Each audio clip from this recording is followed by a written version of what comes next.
Everyone believes in the American dream until it comes true. And I remember, because what had happened was everybody, when I was sleeping on the gym floor, right? Like, I was the underdog, and everyone, my clients were all like, "Oh, good for you. You're going after your dream." And they'd see my blanket and my pillow in the corner of the gym, and they knew I was sleeping there. And it was evident, I lived there, and that everybody was like pro me. And then people would come in, they sign up like, I'm gonna support you, right? And then within 9 months, I had hired people and I had a manager, and I pulled up, and I remember I walked in the lobby, and all the same people were like, boss man's here. Oh, you're not too good for us now, right? And I remember being so jarred by the experience, and I was like, you guys rooted for me. And I was like, and now I did what you said you were rooting for me to do. And that was when I realized that people want you to do well, but not better than them. The reason the goal isn't coming at you fast enough is because every person you've seen accomplish the goal, you only see it the moment they accomplish it. And the reason that it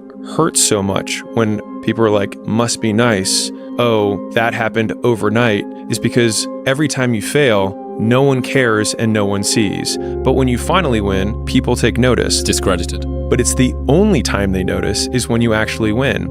And so, to even further reinforce the point, the fact that everyone looks like an overnight success means that the 10 years where they sucked, no one saw. And so the fear that you have about people noticing the fact that you fail is ridiculous, because they're barely going to notice when you succeed. The difficulty with personal development and entrepreneurship is that you don't know when the end is coming, but you still need to fight. And the only certainty that I can give you is that it's the same thing that every other person who got through that period went through. But I think the thing that everyone who's listening lacks is the context on how hard work is, not in that it's complex, but just in that it's a continuous and unending focus on one thing and noticing the details that separate mediocrity from greatness. And if you're like, I don't know what the difference between those two things is, that is the opportunity that hard work reveals. And most people expect that is hard work because that's the hardest they've worked, not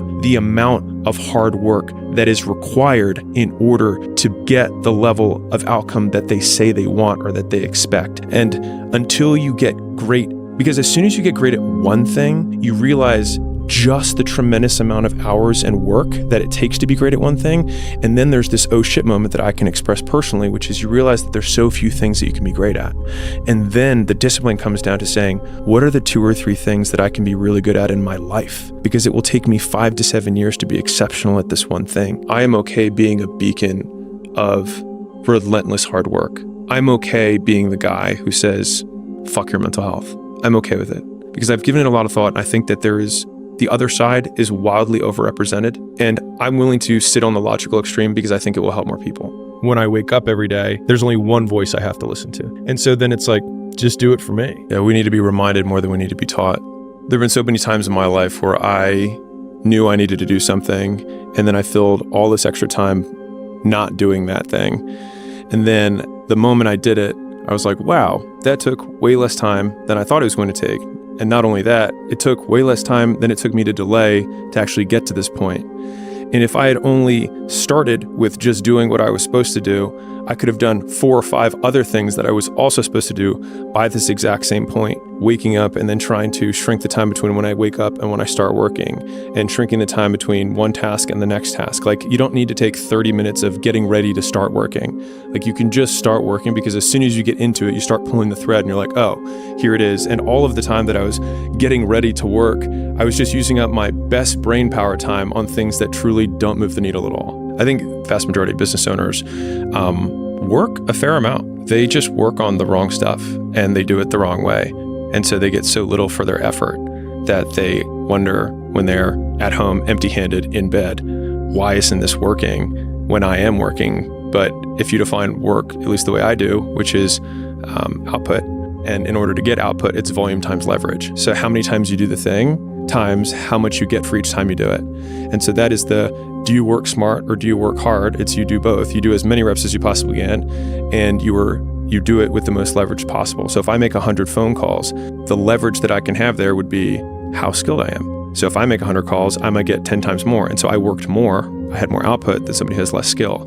But the only way you get skilled is by doing more inputs, by working more. And so it's this virtuous cycle of doing more and getting better, and then you get more for what you do. I talk about the rule of 100 on steroids, which is something that I learned from a guy who owned 13 or 14 really successful gyms. And he called it open to goal. And he said, yeah. He said, my managers work open to goal. And I was like, what does that mean? It's like, so they work open until they hit their goal. And so sometimes that means they hit their goal by noon and they can cut out. Or that means that they have to go from 5 a.m. until midnight that night, because that's how long it took them to hit the goal. And so I've seen this across a lot of high achievers across domains. So like, I'll keep shooting free shots until I hit 100 free shots. I will run until this happens. I will practice my presentation until I do 0 mess ups, right? Or whatever that output is that you want for quality or quantity. And I think that you have to first figure out what the input is that most closely correlates or tracks with the output you want. And then you jam as much as you possibly can into inputs. And the more times you do what is required to get what you want, the more times you get what you want. And the only way that I can do that is know that when no one's watching, I work harder than when they're watching. And thinking about it like that has given me this persistent and ever-present scorecard or third party that's like, no one's watching, which means now you have to work because otherwise you're full of shit. And so it's this continuous reinforcing cycle of the me and other me holding the whip behind me to see how much I can take. But with each lash of the whip that I take, learning that I can take it and continue to trudge on. And so as long as you keep going, you bear witness to yourself of what you are capable of. And I find that incredibly satisfying in the trenches of misery when you have to go through it. Hard work is the goal. And so it's not like work hard so that X, because as soon as you have a so that, then the X is the thing. But if the goal is to work as hard as you possibly can, then the only real output we have is who we become along the way. And so in reframing that, then it's something that I can win or measure myself against every day in real time throughout the day, which is how hard am I working? Because that is the goal. And then even I say this just for audio, but like everything else takes care of itself, still puts the everything else as the goal still. It's just being vaguer.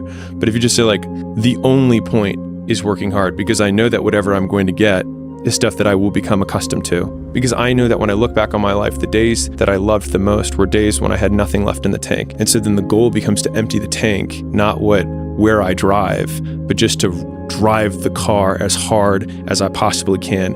And that means that in the beginning, it's just straightaways and just seeing how high I can rev the engine. But as I become more advanced, it's like, all right, well, now we've got turns, and then it's turns in elevation, and then it's turns in elevation without guardrails because we have risk.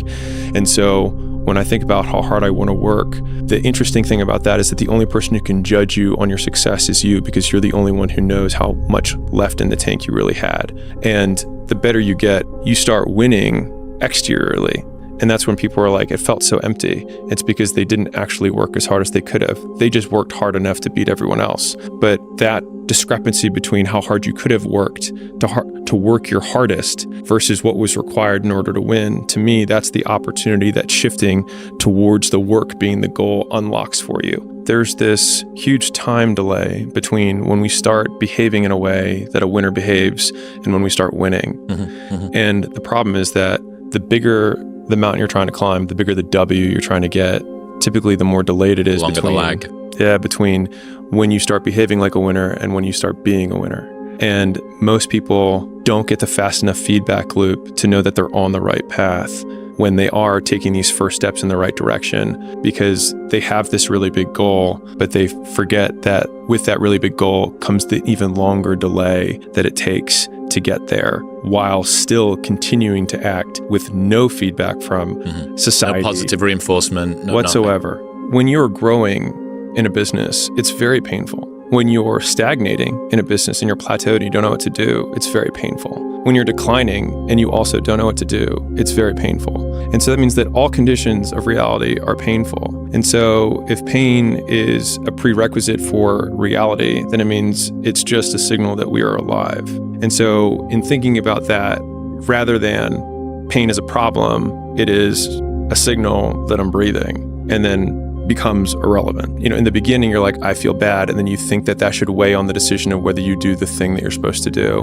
And then you start realizing that you can do the thing even though you don't feel good about it. And you start hypertrophying it. But I think the ultimate version of the hypertrophy, when the muscle becomes a tendon or it just becomes fused, is when you don't even consider how you feel. It's just not a thought. You just do it. Champions just interpret anxiety as excitement. And if you're excited to go up, then you're like, I'm amped, versus I'm stressed. But it feels the same. The way you frame it totally changes how you feel when you're stepping on stage. But my 2 cents of, if you are feeling lots of anxiety, it means you need to practice more. That's just my 2 cents. And that comes for everything, whether it's to have a meeting or give a presentation or write an email or do a book. Like if you feel nervous before you release it, then you probably didn't work on it enough. And I think the reality is that most people, to get not anxious about whatever they're doing, you have to do it so many times that by the last time you're doing it, you're bored of it. Like you don't even want to see the thing again. When you're sick of it is the point where you'll have no adrenal response to the stimulus because you've seen it so many times. You could do it in your sleep because you hate it at this point. And then when you get up, you're like, oh my God, let's just do this because I can breathe this thing over with. Yeah. And if we think of confidence as the percentage likelihood of what we think is going to happen will happen as a predictive metric, then in order to be more confident, we want to have more proof that what we think will happen.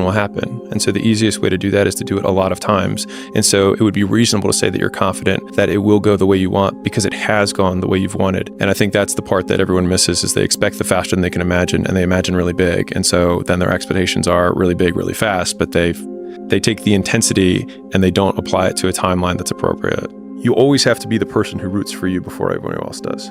And it's usually a single clap in the auditorium for a very long period of time. It is a slow clap that's just you rooting for you. I think most people feel really lonely when you want something that doesn't currently exist. And so some people call that dreams, some people call that goals, whatever it is. You're trying to pull something from your mind into reality, and you want it done a certain way. And if it's not done that way, it's not what you imagined. And so people on the outside will throw stones and call you names that they think will change your behavior and get you to stop. And the more I have been the person trying to pull things into reality, the more I've tried to weather and build kind of defenses against those things, so that when those stones get hurled at you by being called a control freak or by saying you micromanage things or that you have incredibly high standards, the answer is yes, because I want it done right the first time. Because either way, if you have enough will, it's going to get done the way that I want it to get done regardless. And it'll be less painful if we just do it right the first time, because we will still have to do it. And you may have to do it 3 or 4 more times, but eventually you will just succumb to the fact that we're going to do it this way. And I think all of the great things that have happened for humanity have been from one man or woman who had an idea and just wouldn't let people shake it from them. There's this period of discomfort when you change anything because everyone around you wants you to fit within the label that they are comfortable with. But they also have the anchor of what you were before. Yeah, exactly. And so they try and people don't like that. And so they're like, no, I like you in this box. So just say, I know you're having a little thing right now. Don't worry, and they just want to shove you back into it. And there's a lot of uncomfortable conversations that you have to have where it becomes really socially awkward. If you're going through that right now, and I promise you, every single person who wants to do something with their life and has done something with their life has gone through the exact chapter that you're going through. And it's the lonely chapter. It's the chapter where you don't fit in with your own friends, but you don't have the outcomes yet to fit into a new group of friends. And you're doing this thing, you're consuming content on the internet, you're doing these free tutorials online to try and figure out how to set up a podcast and where do I host this thing? And you're going through this and you're like, is this even worth it? Because you have no signs of success, right? But if there's anything that you can take away from what we're saying right now, is that the sign of success is the hate that you get along the way. And what you can't do is bend the knee to their hate and fit back into the conformity because it's comfortable and it's warm. Because like in the Matrix, when Trinity opens the door, when Neo's about to go take the red pill and he wants to get out of the car, she says, Neo, you've been down that road and you know exactly where it leads. and I know that's not where you want to be. And then he closes the door. Like right now, this moment that you're going through is Trinity opening the door and being like, you could go back, but then you'd have to remember exactly what the reason was that you decided not to go out to begin with, just because you listen to this podcast and you consume this content, and you're like, I can fucking do more than this. Like, because you are starting to live in some of that hell where you look in the mirror and you're like, I can do more. And you start to see the person that you could be. And you're like, this does start to feel like hell. It's like the best way to guarantee to not have the life that you want is to do what everyone else is doing. Unless you want what everyone else has, which no one does. The skills that you develop along the way, like Steve Jobs learning calligraphy that then became Apple fonts that, transformed how we type. Those early days, that little trench winning in the weeds, oftentimes gives you these huge advantages later on because you have more context than anyone else. And so rather than lament them and hate the fact that you're going through it, remembering that these will be arrows that you put in the quiver that you're going to be using to slay the future bigger dragons. And so expecting it to be easy is what makes it much harder than it ever is. My personal goal is to squeeze every ounce of potential out of whatever I have. And I think that if you feel like you have potential left over, then it will eat you alive until you do something about it. When you find people like that who help you achieve the goals that you set out to achieve, you realize when you achieve the goals that they were more valuable than the goals that you got. The first arrow is life. He said, you can't avoid the first arrow. He said, but the second arrow is you. And that one you can avoid. And so suffering is a constant. That's a fixed cost of life. We're going to have downsides. We're going to have bad seasons, bad moments, bad days. But I think a great rule to live by is like, only suffer once. Like, great. I mean, my God, I think if everyone only suffered once, like just because I like tiny little monikers that I can remind myself in the moment of, okay, this happened. I will only suffer this one time. I will not relive this moment over and over again. I will not judge myself for not, behaving the way I would have liked to have behaved. I will not judge the version of me that I should have been at this moment. And around and around it's you go. It's like an infinite regress of self-castigation. Yeah. Right. And so it's like, I want memory dividends, not memory liabilities. It might not be okay to work your life away, but it is okay to work your 20s away. And so many of the realizations that we have arrived at are only really accessible to you because you've closed the loop of all of the ones that you needed to first. If you have a goal, then there will be ways that will increase or decrease the likelihood you achieve them. And so having simultaneous goals dramatically decreases the likelihood of accomplishing any of them. And it's typically easier to accomplish goals in sequence or chronologically rather than in parallel. Yep. And so if I were to say, hey, what are the three goals you have? And you say 1, 2, 3, and I say, okay, which of these 3 goals is the most important? Well, then let's work on that one first. And does that one goal allow us does it decrease the failure rate of the other 2 goals, which then makes it the most important goal overall? First advantage is you've got energy. Next advantage is you have nothing to lose. Third is you also have time and you have very low responsibilities. And so you have not only the ability to put all of yourself into something, you also have no circumstantial things that are preventing you. Now, if someone is listening to this and like, I'm 25 and I've got a kid, cool. And which thing do you want to sacrifice? And I'm not saying sacrifice your kid, but I'm saying like, you're going to have some traits. Now, I take things to the logical extreme and say, okay, well, Bezos has kids, Bill Gates has kids, Warren Buffett has kids. This is just if you wanted to be, business successful. It's like, okay, well, then that can't be a reason that I can't be successful.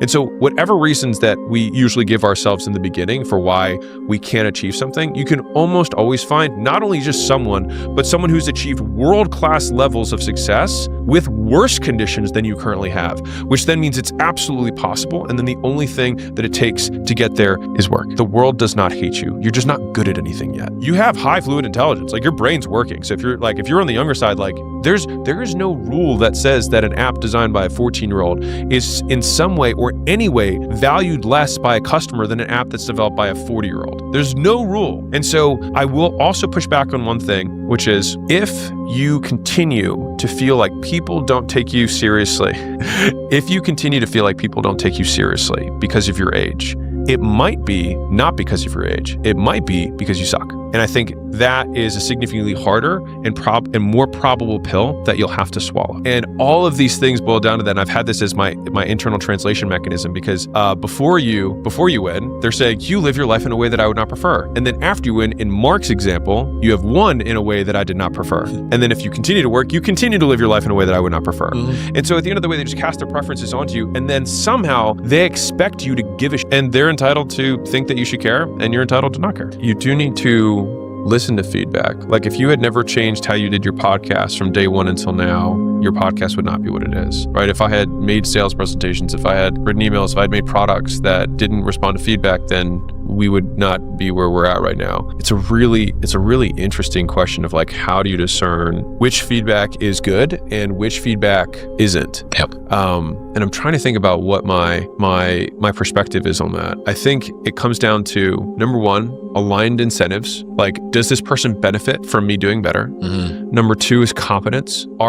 Do they actually have sufficient domain expertise where their feedback would be relevant? Now, I'll be clear here. All you have to do, you can get all your money back if you just open up a Google Doc and say what you're going to do every day. And at the end of the day, you're going to say what you did. That's it. And you just do that for 6 weeks. That's all you have to do. It is harder than we expect, but also the rewards may be also greater than we expect. If you want to get over somebody, get under somebody else. Mm-hmm. All right. Now, there's a point to this, which is I don't think you can release desire, but you can replace it. And so it's like, if you have a terrible breakup, there's basically some totem of reinforcement that's been removed from your life. Getting over something or someone is simply getting enough exposure to enough new things from the time that you've bought back from this reinforcer being gone to find another reinforcer, which is why I genuinely think that the idea of like, oh, I shouldn't date for a while after I get out of a breakup is just complete stupidity. Like, why would you, like, why? What rule is there? Well, you have to heal. Healing for most people is defined as I find something else that brings me sufficient joy that my baseline returns to normal. But if I'm going to bring somebody else into my life, that person's also going to serve that same function. And so like I can replace it with tennis or gardening or business or just the next person I'm going to date. And why is one better than the other? Choose to want something else. So if I were to give someone the direction, release the desire, I would say, don't try and release the desire. Try and justify or reason why wanting something different is better. One, it assumes that we must change. If we take that frame, which I wouldn't necessarily accept in all cases. Number two, it assumes that the change that we're going to make in between is something that's going to increase the likelihood that we find someone that we like, which may or may not occur. Third, I do think that change would happen no matter what, because you've removed somebody who was altering your behavior. And anyone who says that the person they date doesn't alter their behavior, like, I don't know what you're talking about. Like, of course, they give you little kisses when you do stuff and they say thank you. Of course, you have reward cycles and punishment cycles that exist constantly. And so like, oh, she's always different when she's in a relationship. It's because they have somebody else who's deliberately changing their behavior. And that's normal. And we do control and counter control to our partners all the time. People don't like using the word control, but it's exactly what you do. Every position has advantages and disadvantages. And a lot of people look at the really big guys and they're like, man, they'll look at me, they're like, must be easy for Alex, right? And I remember when we had gym launch and we had a very big company, I would tell the guys who were coming up, I was like, if you're trying to compete against me, I was like, you have advantages. I was like, if you're on a sales call, you're like, listen, you're just a number to Alex. You're never going to talk to Alex, right? Here with me, you're going to get my attention. I'm the one, right? I was like, that's how you're going to throw stones at me. I was like, but on the flip side, if it's me marketing to the masses, I'm going to be like, this kid's in his mom's basement. He has no idea what he's doing. He's been in business for 12 months. And of course he has no idea. Like, wouldn't you want somebody who has thousands of success stories behind it because we've made a system? Like, both sides have advantages. And so what happens is you can take lots of risks very quickly and end up in the exact same position you are, which is nothing. And so if you eliminate downside, it should decrease your action threshold, meaning you should be able to do more things faster rather than do fewer things because you don't have a great life or things going for you. And so I think if people flip that, a lot more people would take action because they actually realize the advantage of their position. Everything that they feel like they have to lose is purely made up in their mind. It's stories they tell themselves about what other people are going to think about them when those people aren't even thinking about them to begin with, right? But like, that's where they live all of their lives or live out all of the potential downside is in the mirror reflection of what other people will think about them in the future should they fail. Shame only exists in the shadows. I think a couple frames that are just different frames around content making, since we're on the topic, that helped me was, one is seeing it as practice rather than the game. So like when we're doing a podcast, if you start, you're like, hey, I'm going to do a podcast, I'm going to post it. It's practice for me getting better for future me, rather than like, this is the main game. It's like, no, the game is the whole thing. And this is just like, we're still in preseason. Yep. Like these scores, these touchdowns don't even matter yet, right? Now you can say yet, even though like I can still feel like I'm in preseason, but I think from a mental framework, it actually decreases the stakes associated with doing it. And I think that's been helpful for me, especially it was in the earlier days. Like if you track 100 stats, then you only need one of them to go up so you feel like you made some progress. So that's like an easy one. And the second thing around the tracking is that I would look at like the biggest possible number. So a lot of times you can see like the impressions of, a post that you make. Even if you only got like 16 likes, I got like 100 impressions. And I thought to myself, I was like, well, if there was a room of 100 people people, I'd be stoked. Like, that would be awesome. Especially in the early days, I was like, I would totally feel like that was worthwhile. And so taking those little impression numbers and pretending that they were like micro events that I was making the work or the content for, all of a sudden made it feel worth it for me. And so the combination of, I can have a small room and I'm really impacting, like when I get a view that has like 13 views on it, for like a video in the early days, I'd be like, well, shoot, I made this video and 13 people saw it. As like a small room, like that works. But looking at both absolute growth and relative growth. So it's like, okay, well, I went from 10 followers this month to 15 followers this month. It's like, well, you can say that you only gained 5 followers. I was like, or you can say that you went up by 50%. And that was exciting. If we keep doing what we're currently doing at this trajectory, we compound at 13% a month. Yep. That's what it is right now. So 13% monthly, and that's just on one of the platforms we're on. And so I can just see what we're going to be at 6 months. And that's exciting. And so people who are most successful, a lot of times it's not that they necessarily have more willpower. They find other ways to reward themselves. And so he's like, the more skills you have, the more ways you have to reward yourself. And so somebody can extend how long their time horizon is because they do gamify it. So people who don't have the skills of figuring out ways to reward themselves in the meantime can't make it the whole way. But that's like when you're doing cardio and you're like, okay, it's 5 times 5 to get out of here, right? You create micro games within the longer game to keep yourself going. And the thing is, I've seen that across verticals. So like if you look at, so Travis Mesh is a Olympic lifting coach out of North Carolina. And he has this really cool way of getting lifters to PR every workout, to have a personal record every workout. And what he does is he have them map every single set and rep range for every single lift at every weight. And so what happens is all you have to do is go through your book of 200 lifts and every single weight, and you can always find one that you did a year ago. They get excited because they get rewarded every workout. And so that's why it's like the more ways you track, the more ways you can win. And then I think that's those little micro wins can keep you going over the long game that you have to just keep playing.